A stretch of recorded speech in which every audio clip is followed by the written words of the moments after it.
Estamos con Fernando Coto Iglesias, un gran amigo con quien disfruto hablar todo el tiempo y debatir sobre diferentes temas de la vida real, de la medicina y la tecnología. Fer, un placer tenerte acá conmigo. Gracias, Fede. Como siempre, es un placer compartir con vos y bueno, esta oportunidad de grabar este espacio y generar una discusión más grande de lo que usualmente tenemos.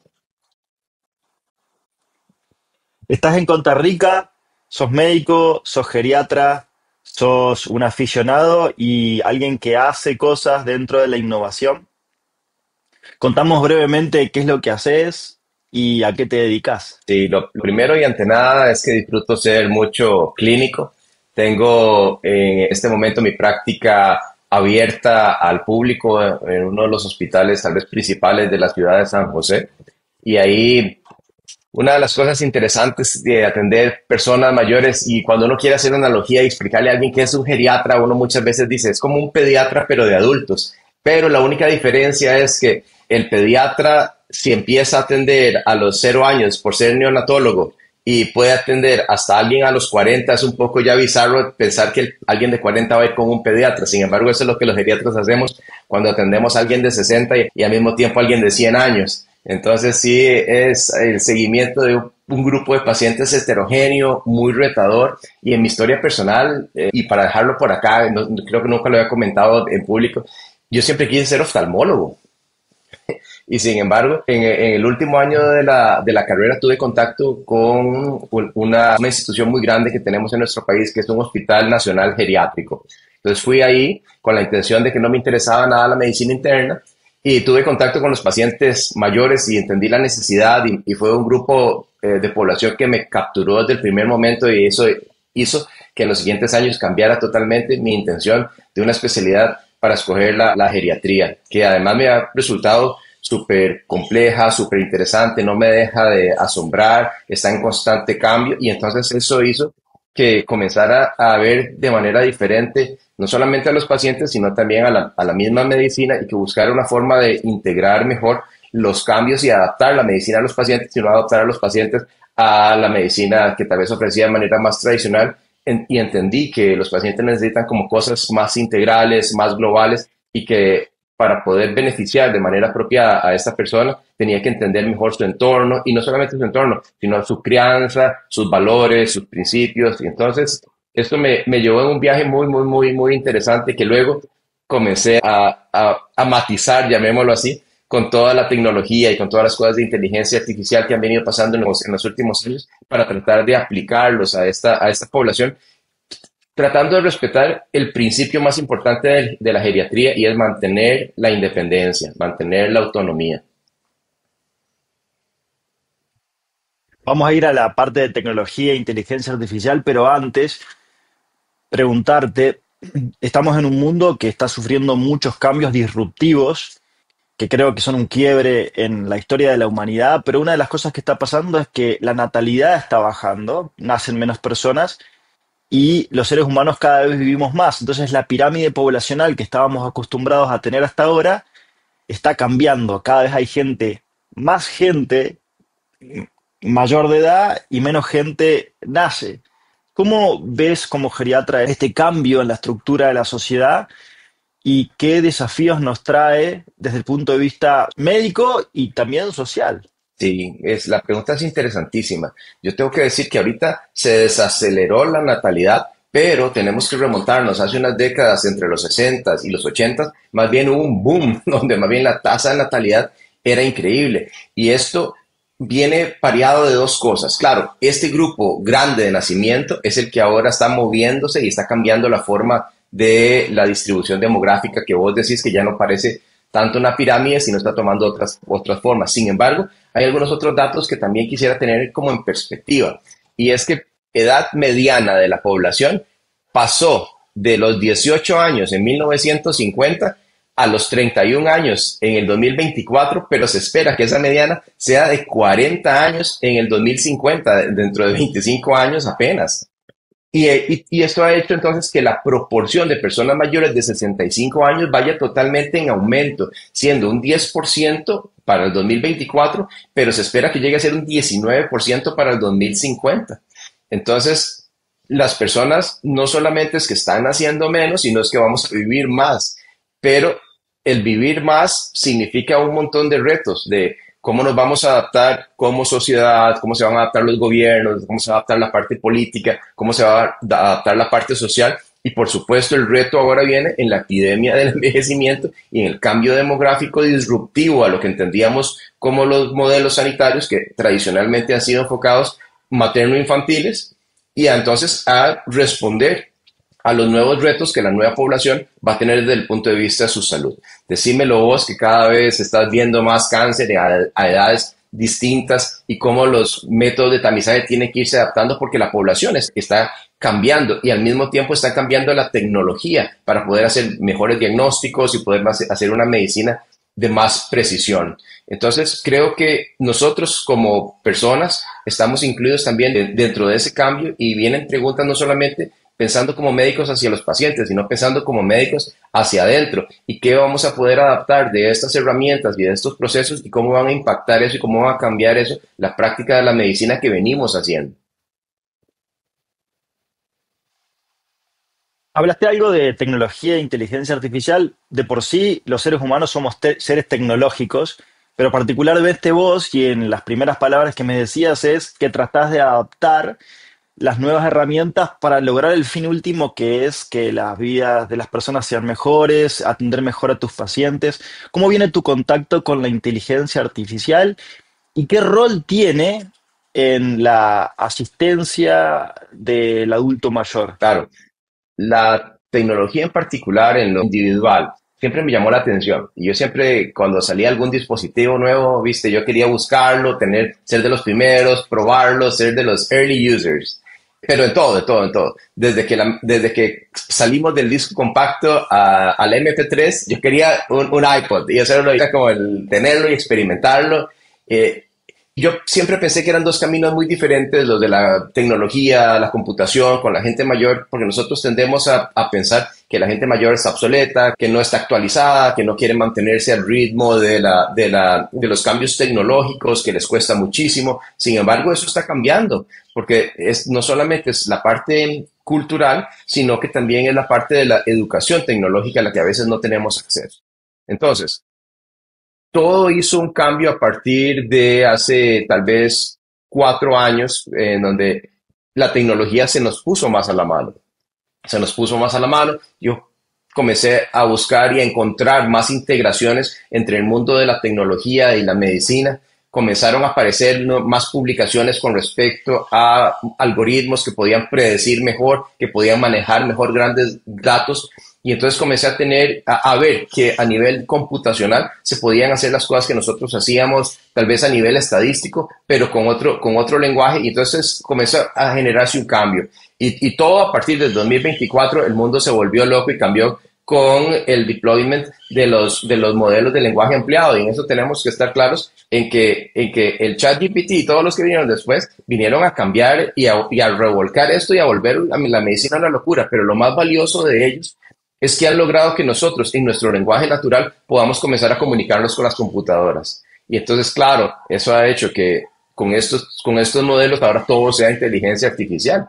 Sin embargo, quiere decir que desde el punto de vista de la medicina, la inteligencia artificial, el aprendizaje profundo con modelos y sobre todo los modelos generativos tienen capacidades que nunca habíamos visto y nos han llevado en los últimos años cada vez a leer más y en los últimos años, te estoy diciendo, los últimos 2 años, a encontrar un montón de papers que se escriben más rápido, que investigan más rápido, entonces todo se aceleró. Entonces, yo te digo, desde 2024 para acá, es un acelerón tremendo y es el temor constante cada noche de me voy a quedar atrás, me voy a quedar atrás, me voy a quedar atrás. Y entonces de ahí es donde nace esto, ¿cómo hago para, primero, no quedarme atrás, para que mis colegas no se queden atrás? Y para que el chat GPT no me reemplace en mi trabajo diario.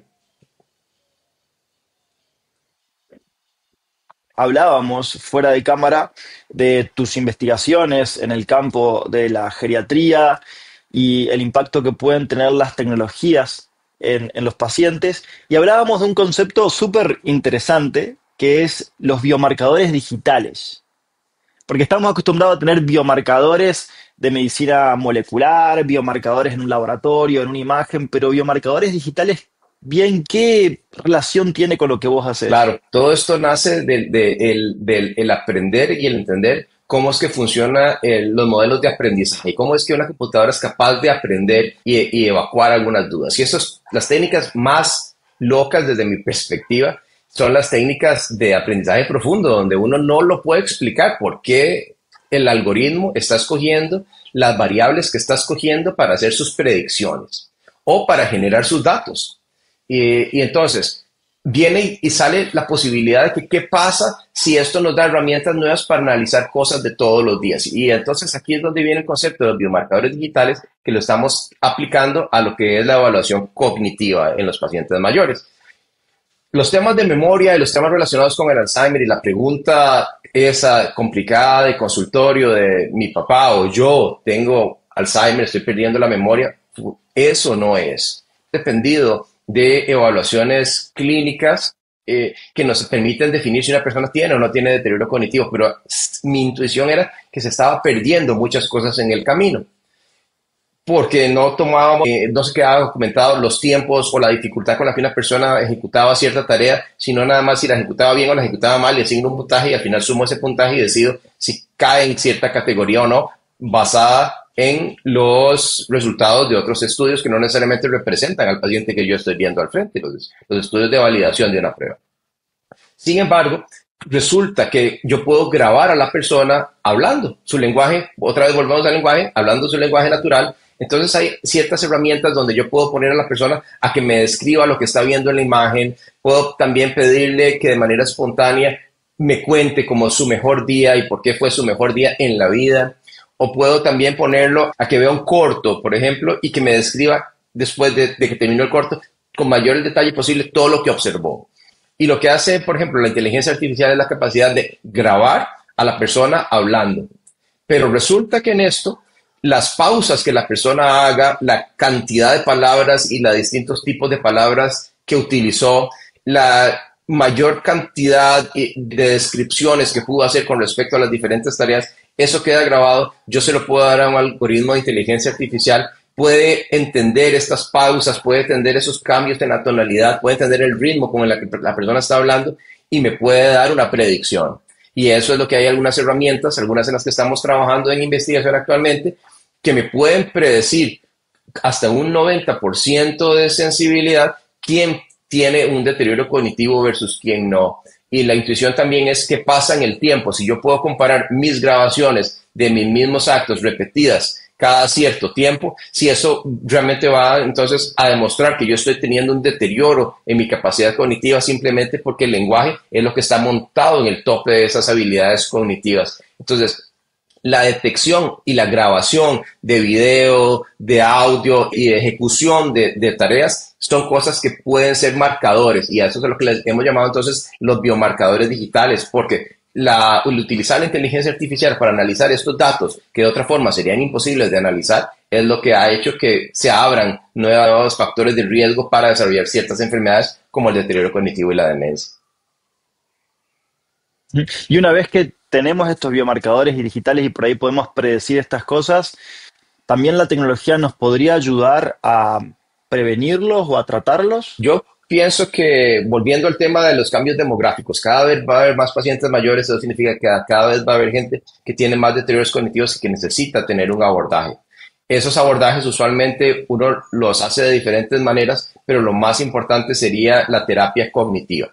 Y la terapia cognitiva en este momento depende de un profesional que la aplique con las limitaciones que los humanos tenemos en horarios, cansancio, disponibilidad y demás. Entonces, claro, podríamos tener entrenadores cognitivos en el cual la persona el algoritmo puede ir aprendiendo de lo que la persona va alcanzando e ir ajustando a manera de como lo hacen los videojuegos actualmente, donde hay diferentes niveles que yo tengo que ir alcanzando, pero me va haciendo desarrollar una serie de destrezas. Eso yo pienso que ya es una realidad en el muy corto plazo. Una de las áreas que se están desarrollando más de inteligencia artificial en los Estados Unidos tiene que ver precisamente con la salud mental. tiene que ver por no solamente la cantidad de personas a cualquier edad que está sometida cada vez a más estresores cognitivos y emocionales, sino también con la poca disponibilidad de profesionales. Entonces, si yo de alguna forma puedo entrenar a una inteligencia, a un agente de inteligencia artificial, es el concepto actual, si yo puedo entrenar este agente de inteligencia artificial para que entonces en este contexto pueda actuar de cierta forma y dentro de ciertos parámetros y ciertos límites, es una de las cosas que va a cambiar muchísimo la forma de, digamos, de entregar la medicina y no solamente la medicina, sino la salud de los profesionales afines. Con respecto a los profesionales, la escasez de profesionales y la necesidad de interacción, hay un proyecto personal en el cual estás embarcado que es Clonomed. ¿Nos puedes contar un poco qué es Clonomed y qué es lo que buscas con eso? Claro, muchísimas gracias por preguntarlo. Clonomed nació precisamente de estos dilemas, donde llega al final del día y tenemos que hacer todo este trabajo de pijama, le dicen en otras latitudes, en donde estoy en la casa, pero todavía tengo mensajes que tengo que contestar, correos electrónicos que tengo que hacer, prescripciones que todavía me quedaron pendientes, darle seguimiento a algunas cosas que quedaron en el aire, y entonces aquí es donde viene yo quisiera tener un clon. Entonces, la idea con toda la tecnología que tenemos disponible es comenzar a entender cuáles son las necesidades que tienen los pacientes de mí, cuáles son las preguntas que necesitan hacer, cuáles son las respuestas que necesitan de mi parte y cuáles son de esas las que realmente yo tengo que contestar y cuáles podría contestar mi agente virtual. Entonces, la idea detrás de Clonomed es poder crear agentes virtuales personales de cada médico que puedan interactuar con los pacientes de manera sencilla, en lenguaje natural, que no tomen decisiones clínicas, pero que sí ayuden en algunas cosas que son muy importantes para los pacientes. Por ejemplo, el horario de medicamentos. ¿Cuándo es que tiene que tomarse el medicamento? ¿Por qué este medicamento es a esta hora y este no? O me puede recordar los mensajes de este doctor, me puede recordar por favor cuál fue el medicamento que usted me mandó, porque se me acabó, boté la caja y ya fui a comprarlo y ya no me acuerdo cómo se llamaba. Entonces, ese tipo de preguntas son válidas, son muy importantes y uno las contesta actualmente, pero nos quitan tiempo, nos quitan también energía y nos roban de las cosas que también son importantes para nosotros como personas. El tiempo de ejercicio, el tiempo en familia, no sé, el tiempo con nuestra mascota, van a hacer que nuestra serie de Netflix tengamos que terminarla más tarde porque tenemos que contestar ese tipo de mensajes. Entonces, la idea es que las personas como pacientes nos sientan cercanos, nos sientan accesibles, pero al mismo tiempo nosotros no tengamos que entregar totalmente el tiempo que podríamos disponer en otras cosas para hacer nuestro trabajo y tareas que podrían haberse resuelto de manera más sencilla. Entonces, todos los trabajos administrativos, más las respuestas administrativas de nuestro trabajo, la idea es que Clonomed las pueda asistir y canalizar y a que nosotros lleguen los mensajes que realmente nosotros tenemos que contestar. Increíble. Sos un profesional involucrado con la tecnología que hace cosas en tecnología, pero si te consulto, ¿qué consejos le darías a un profesional de la salud que quiere empezar a involucrarse con esto, que quiere empezar a usar inteligencia artificial en su práctica clínica? Porque hoy hay comentarios que dicen, bueno, el médico que va a desaparecer es aquel que no use inteligencia artificial. Pero, ¿qué es lo que hay que usar y cómo hay que empezar a usarla?